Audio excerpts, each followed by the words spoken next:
Okay, so what does this mean for the legacy of the players in this game? And I think it's pretty simple. Tom is greatest football player of all time and is up there with your Jordan, your Gretzky, Serena Williams, your Muhammad Ali's, all those guys as one of the best to ever do it because no one's really topped the amount of winning he's done in his sport. It's one thing to have the rings, but he has consistently won every year.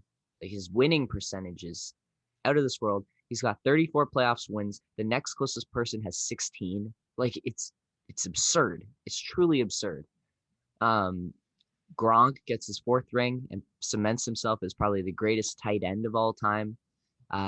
Really interesting that Brady kind of was going up against Mahomes in a battle, and then you had Gronk and Kelsey as kind of the subplot of really special tight ends, and even though Gronk is nowhere near what he used to be, it was a vintage performance. He had some great blocking, and then just he's so reliable. When Brady needs him, he's going to show up. He got 2 touchdowns, and he had a great classic play action over the middle catch where he kind of old Gronk would have dragged that last guy and probably run it for a touchdown, but he just got tripped up by his ankles. But I love Gronk. He's kind of the one Patriot who I could deal with during their success, and I just think he's a fun guy. So happy for him. And yeah, Fournette proved all the haters wrong. Came off the waiver wire and had a great playoffs. Bruce Arians finally gets one. Feels similar to kind of how Andy Reid finally got that one to save his legacy last year. Um, I think the two of those coordinators should be up for jobs. Probably not this upcoming year because most of the positions have been hired, but definitely next year. Teams will be looking at that Bucks staff.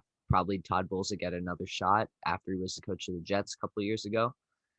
Um, and for Mahomes, three Super Bowls or 2 Super Bowl appearances in 3 years, an MVP, 1 Super Bowl. That is as much as you can ask for from any player not named Tom Brady in the Super Bowl era. And obviously, I don't think he'll catch Brady at this point. He's got such a long way to go, and I don't know if anyone can repeat the sustained success that Tom has had just with how he's kept a good care of his body. Mahomes is a little bit more scrambly and will be at risk of more injuries, as we saw in this playoffs. But he's definitely going to have an incredible career. It's just going to be who's going to be the second greatest quarterback of all time from now on. And Mahomes has a really good shot to get to that spot, but he'll never pass Brady. Yeah, I think when they look back at this game, I mean, the Mahomes base will probably try and look at the injury and say, yeah, we didn't have a healthy Mahomes. But that's kind of why I wanted to mention earlier when we were talking about the game that he looked like the best athlete in the world to me in the game. Honestly, my dad and I were just like jogging, like the athleticism, the ability to outrun like 4 guys coming to smash him so many times, the technique and coordination to get off those like sidearm shots with such just like that's, I mean, in my opinion, MMA is like the pinnacle of sporting, but if I had to give a second place award, it would be to that performance by Mahomes. The mixture of like athleticism and technique is just what talent is all about.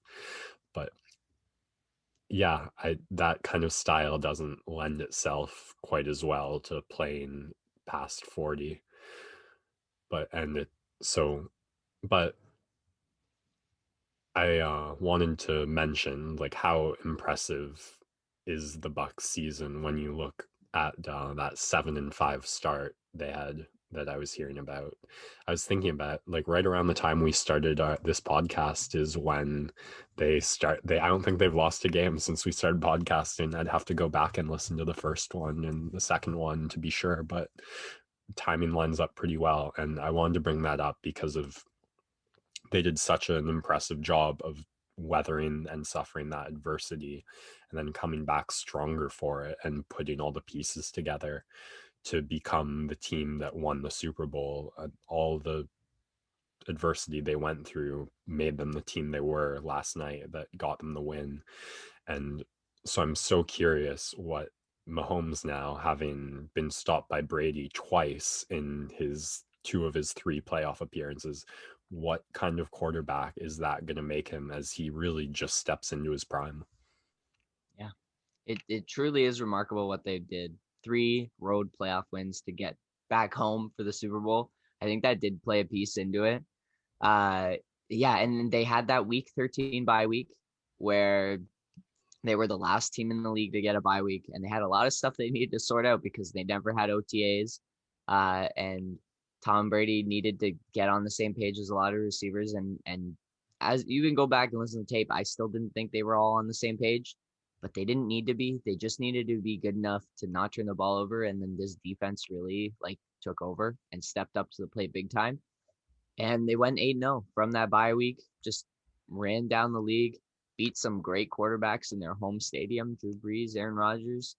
Um, and yeah, truly, truly remarkable what they did, and a very special season for Buccaneers fans who forever had been at the leagues or settled in squalor because the Bucks had the worst winning percentage out of any team in the major four North American sports.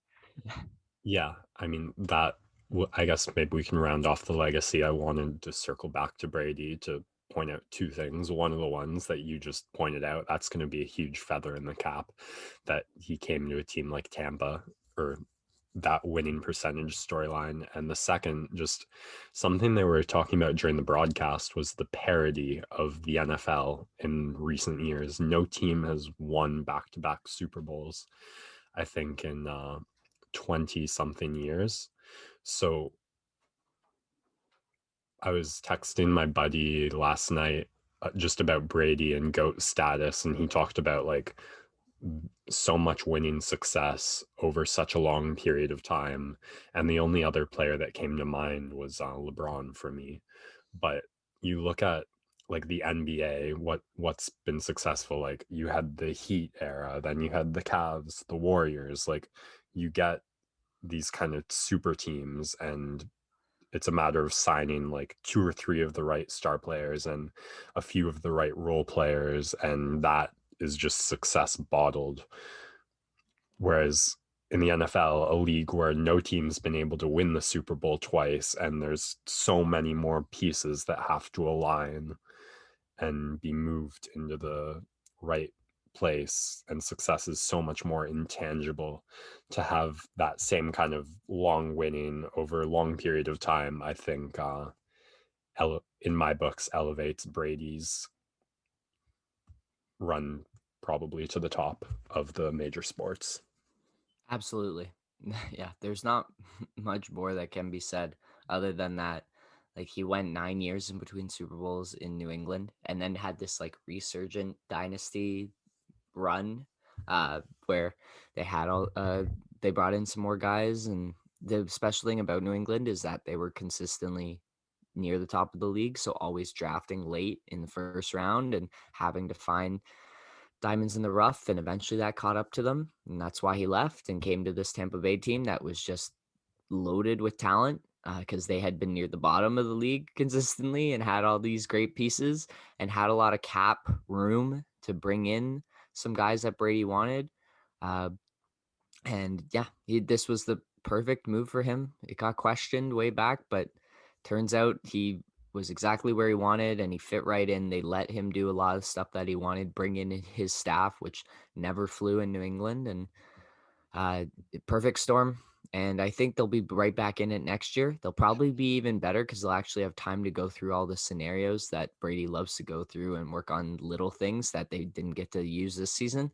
You just worry about, because football being so physical as it is, and the last team to go back to back was like the 03-04 Patriots.